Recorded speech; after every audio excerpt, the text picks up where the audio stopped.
Com o professor Marco Aurélio.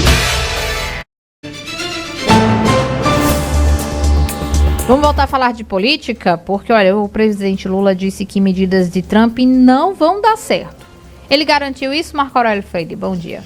Bom dia, Laís. Bom dia, Vitor. Bom dia aos ouvintes do Manhã Cidade.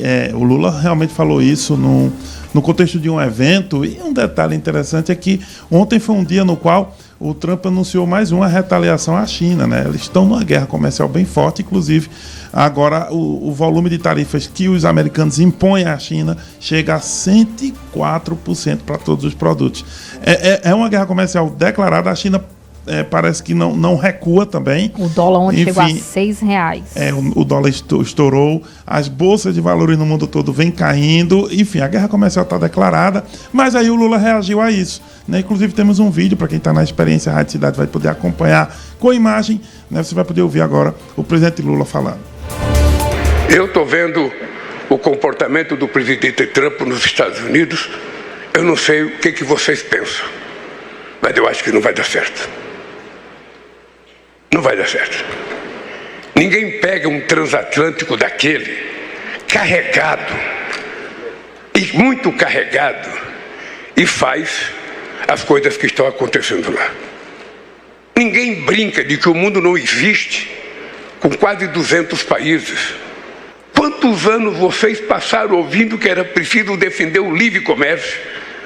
Quantos anos vocês ouviram passar dizendo que era preciso ter globalização, que era preciso combater o protecionismo? Desde os anos 80, quando Thatcher na Inglaterra e Reagan nos Estados Unidos assumiram o governo. E de repente o mundo tem um cavalo de pau, em que o cidadão sozinho acha que ele é capaz de ditar regras para tudo que vai acontecer no mundo. Eu tenho em dizer para vocês que pode não dar certo. Ô Marco Aurélio, ontem eu ouvi uma expressão, um povo dizer assim, uma pessoa que me disse assim, Donald Trump acha que é presidente do mundo. Tá difícil, porque realmente assim, tá sendo todo mundo colocado no mesmo balaio, né? Sim, ele fez resolveu fazer toda essa questão da tarifação. Só tem um detalhe, ele está sendo muito criticado dentro dos Estados Unidos, porque há indícios, né, muita gente discutindo que o volume de índices que ele chegou, né, por exemplo, dizer que o Brasil é 10%, que outro país é 40%, é 50%, enfim, isso foi pelo ChatGPT.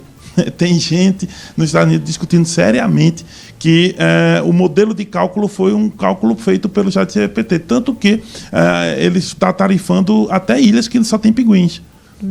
Então é um negócio assim. Mas assim, aqui me lembra uma frase que é muito um meme de redes sociais. Acho que todo mundo aqui já pode ter acompanhado. Aquele meme que diz assim, o filho falando da avó, ou o neto falando da avó, tipo assim, meu filho, você vai ver coisas. Já viu esse meme? Minha avó já dizia, meu filho, você vai ver coisa. Você vai ver coisa. A gente está vendo uma coisa interessante, um país comunista pedindo abertura de mercado. É a China. Ela retalia os Estados Unidos, mas ela vem pedindo na OMC abertura de mercado. O país mais capitalista e liberal do mundo, com tarifas protecionistas contra todo mundo. Sabe? Isso é interessante. Também a gente vê o maior aliado do presidente, que é o maior bilionário do mundo, né, o mais rico do mundo, criticando o principal assessor de Trump, o Musk, fez uma crítica muito forte, né, ao Peter Navarro. O Navarro é nada mais nada menos do que o assessor econômico de Trump, que fez toda essa questão das tarifas e tal. E o Musk criticou ele pelo Twitter, né, que é do Musk, dizendo o seguinte, criticando, dizendo que o Navarro é formado em economia pela Universidade de Harvard, e isso seria o suficiente para ele não ser bom. Então, parece que não está ao contrário, porque como é que lá nos Estados Unidos alguém critica Harvard, que é simplesmente a principal universidade do país, né, dizendo que ter um diploma de lá é ruim. Isso que não é dito por qualquer um. É o Musk, que é um aliado do Trump, ao mesmo tempo negocia muito com a China. Olha, é difícil explicar. O mundo está de cabeça para baixo. E ninguém reparou. Já é outra música também. Mas é exatamente isso que está ocorrendo.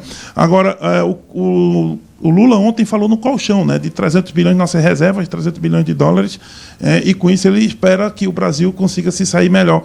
O colchão da China passa de 800 bilhões de dólares, é por isso que a China está em outro nível, ela consegue retaliar os Estados Unidos. Mas a pergunta é, até quando vai, né, toda essa loucura que é a guerra comercial entre os países? Bom, enquanto o presidente falava sobre Donald Trump, ele tinha que lidar com uma crise em casa. A Procuradoria-Geral da República ofereceu denúncia contra o ministro Juscelino Filho das Comunicações. E agora o ministro vai ter que se defender no Supremo Tribunal Federal. Diante das circunstâncias, o ministro pediu demissão, professor. Isso. Houve até uma conversa, né, entre o Antônio Rueda, que é o presidente nacional da União Brasil, e a Gleisi Hoffmann, que é a ministra da Articulação, justamente para que o Juscelino fizesse o pedido para não constranger o governo a demiti-lo. O que ocorre é que a PGR, como você lembrou, ela denunciou ao STF o Juscelino Filho. Por quê? Porque quando ele era deputado, ele é um deputado, ele era deputado e teve umas emendas da Codevasf, e no entorno, mais ou menos de 7 milhões e 500 mil reais. E nessas emendas ele enviou para a cidade dele, Vitorino Freire, lá no Maranhão, onde a irmã dele era prefeita. Professor, quem está na Experiência Cidade FM está vendo imagens do ministro na perfeito. Última viagem do presidente Lula ao Japão e ao Vietnã.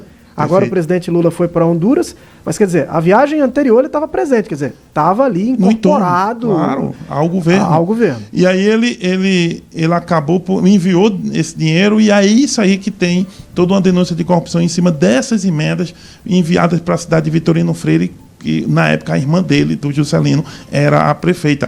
Aí, enfim, virou uma denúncia, vai para o STF, vamos ver. Só que ele pede demissão nesse momento justamente para não constranger o governo. E aí, numa hora dessa, começam a aparecer casos de corrupção diretamente ligados ao governo, num momento de baixa popularidade e crise no mundo todo, né, como a guerra comercial que a gente falou. Olha, é uma tempestade perfeita que vai se formando contra o Lula. Vamos ver como é que ele se sai disso. Um detalhe, já há uma possibilidade de substituto, tá? Que é o Pedro Lucas, também do União Brasil, né? E é o líder do partido na Câmara e é também do Maranhão. É possível que ele se torne o novo ministro das Comunicações nos próximos dias. Se vai ou não, o Lula está avaliando, mas vamos aguardar um pouco o cenário, né, a partir dessa demissão do Juscelino. É o 10º, viu? O 10º ministro desde o começo do governo que é substituído, trocado, enfim, retirado pelo Lula. Professor, desculpa, Laís, é porque agora há pouco nós tivemos acesso a um trecho da coluna do Lauro Jardim, jornalista Lauro Jardim, do jornal O Globo, com um trecho da fala do presidente Lula com o ministro Juscelino Filho. Está pequeno para quem está na Experiência Cidade FM, mas vamos ler aqui. Preciso me dedicar à minha defesa, com serenidade e firmeza, porque sei que a verdade há de prevalecer. As acusações que me atingem são infundadas e confio plenamente nas instituições do nosso país, especialmente no Supremo Tribunal Federal, para que isso fique claro. A justiça virá. Retomarei meu mandato de deputado federal pelo Maranhão, de onde seguirei lutando pelo Brasil, com o mesmo compromisso, a mesma energia e ainda mais fé. Então, esse trecho aí foi publicado pelo colunista Lauro Jardim no jornal O Globo, agora há pouco, foi trecho da conversa do ministro com o presidente Lula, onde ele anunciava que pedia demissão. Para justamente evitar um constrangimento maior para o governo, porque imagine, ele ficar lá no cargo e ia criar um problema agora muito grande. Ele já está denunciado pela PGR, e aí o governo entendeu que era melhor que ele fizesse a defesa dele fora, né, fora do governo federal. Vamos ver como é que vai se desenrolar isso, né? Mas é aquilo, ainda são aquelas questões das emendas parlamentares ainda, que teve muitas discussões aí no Brasil, desde 2020, gente, que existe uma série de processos aí. Vamos ver, esse agora já chegou ao STF, vamos ver como é que vai desenvolver a partir de agora. Ô Marco Aurélio, só para a gente finalizar, a gente já está estourado, né? Mas não seria mais viável para o Lula adiantar essa reforma ministerial aí, mexer nessas peças, antes que a relação se desgaste ainda mais e isso reflita na desaprovação do governo dele? É interessante, Laís, que a desaprovação já atingiu, né, aliás, o governo espera que tenha atingido o porão, porque se descer mais ainda, aí vai para o pré-sal. E é exatamente esse o problema do governo. Esse pré-sal eles não querem, né? Não, eles têm medo disso porque a eleição do ano que vem se avizinha. E aí daí as negociações. Há muita dificuldade também, com a incerteza no mundo todo. A questão da anistia está tomando muito o calor do momento político, isso também reflete nessas questões de dificuldade do governo. E a Gleisi foi colocada lá para resolver isso. Bem, é agora que a gente vai ver, né, como que isso vai se dar. Ele já ganhou uma oportunidade também, o Lula, né, de fazer uma mudança agora no Ministério por causa dessa situação. Vamos acompanhar. Por hora, o governo está sendo mais reativo do que proativo, ou seja, parece mais reagir às situações do que pautá-las. Bem, aí vamos ver como é que se o governo vai mudar, né, de uma situação para outra, mas aí a conferir. Professor Marco Aurélio Freire, obrigado. Até amanhã. Até amanhã. Manhã Cidade. Painel com o professor Marco Aurélio.